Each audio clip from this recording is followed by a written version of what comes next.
Hi, in this short video we will be covering stock items, stock item records and adding new stock items to your Idealpos 7.1 system.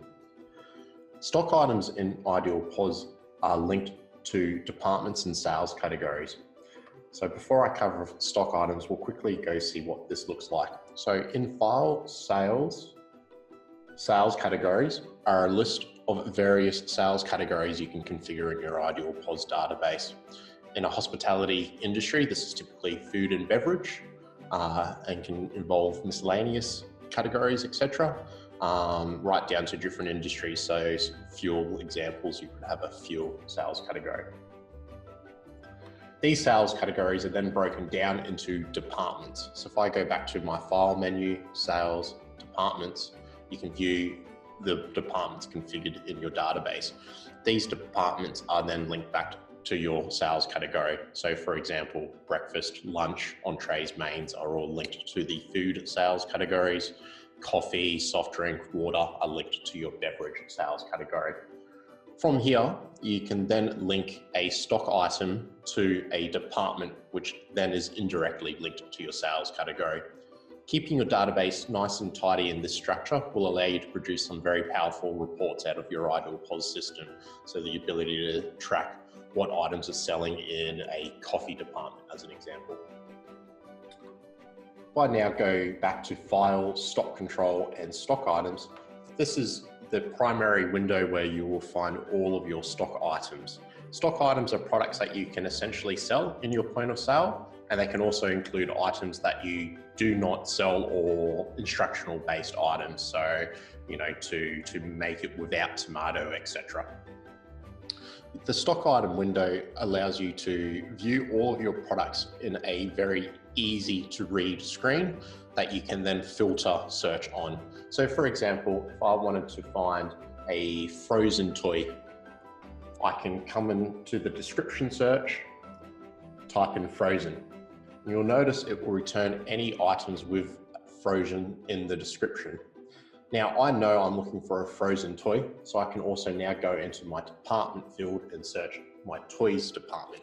And now I will return a result that will only contain frozen linked to a department for toys.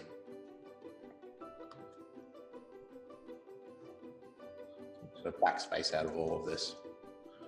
Now, if I wanted to edit a product, you can simply find that product in your database, double tap on it, or navigate to the modify button in the lower right corner, and that will bring up your item record for that product. An item record contains the sell price, a department link, and various other properties. So in this window, you'll see that the boys size 6 shirt has a stock code against it, is linked to a department for school clothing, has a barcode associated with that product so you can scan it, and then we can set up your sell prices. On the lower left, you can also enter in your cost prices so you can get gross profit margins out of your system. In the hospitality industry, you will have your printer settings where you can dictate which kitchen dockets you want items to pick to. So if we were selling, say, a latte, we could tick the product to go to your coffee docket. The other properties you have in your stock item record are purchases, so entering in your supplier details, supplier codes, whether the product is taxable, so in the Australian market, if it's GST or GST free. And then you've got other options for some more advanced functionality. So for example, this boys size 6 shirt is ticked for stock control, which means we were wanting to track inventory on that particular product. We also have indirect items, which are if you have a product made up of another product for stock control. Non-accumulating, which is to do with whether the product will accumulate or not accumulate on the sales screen.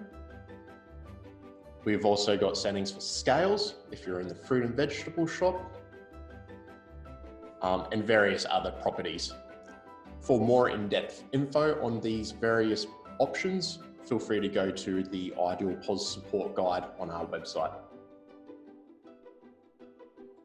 Now exit and close this window. To add a new product into your Idealpos database, simply select the Add button. And this will bring up a blank product record. From here, you can come in, enter in a stock code. Note, you do not need to enter in a stock code. If you'd like POS to manage stock codes, it will just use the next available code in your database. From here, you can add in a description. So in this one, we'll put in a large latte. And we will link it to the coffee department, which it already is. Now, as this is a product that is obviously sold behind the counter, there is no barcode associated with the product. We'll come down to the selling prices and we'll enter in a sell price for this coffee. So we'll enter in $5. And you can have up to 12 price levels if you require different pricing schemes in your business.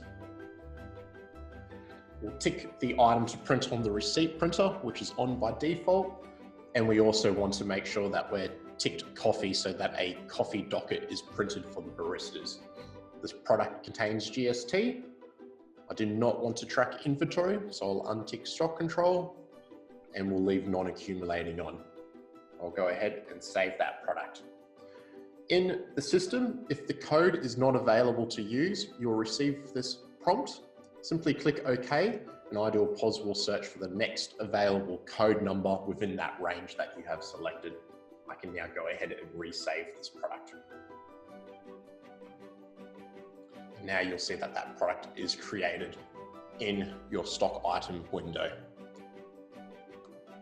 Some of the other functionality that you have available in your 7.1 Idealpos system is the ability to copy products.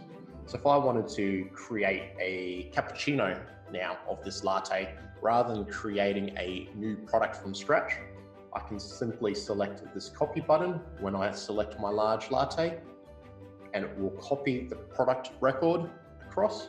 And from here, I can now change it to a large cappuccino. And it will inherit all of the same settings as my latte now, and I can save that and quickly add multiple products on the fly.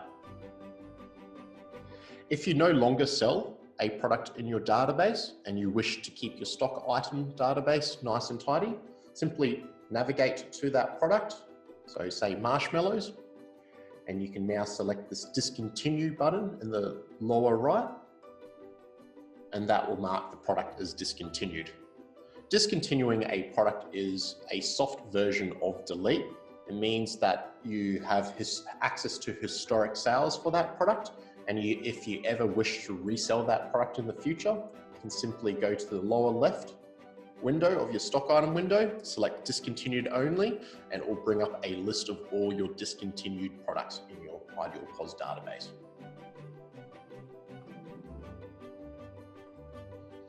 This was a very quick overview of the stock item window. There are numerous other possibilities in this window. If you're unsure, feel free to use the support website or contact your Idealpos representative.